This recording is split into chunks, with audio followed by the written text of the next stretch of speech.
We're hearing a lot about State Issue 1. Would you be able to give us a quick summary of what that is? State Issue 1 is an issue that will basically take the possession of drugs and make it a misdemeanor.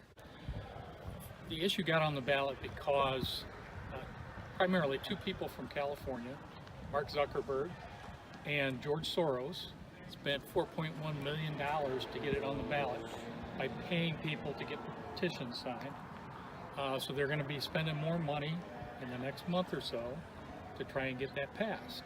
Well, basically, I tell people this is going to be an issue in the governor's race. Mike DeWine is opposed to it, Richard Cordray's for it.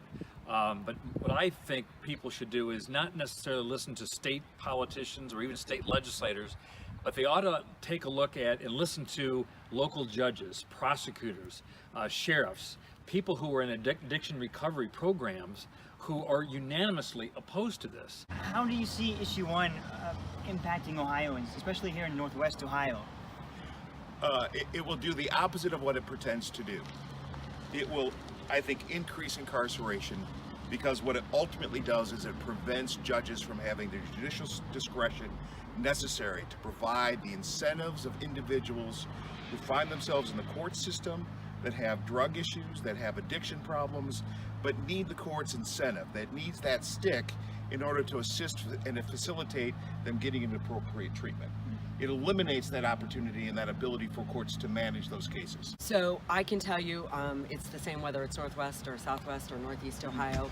I sat down and had coffee last week with a judge who used to run a drug court, and just understanding what his success was. Over 60% of those that completed his program stayed sober and stayed clean, ultimately living a good, happy life.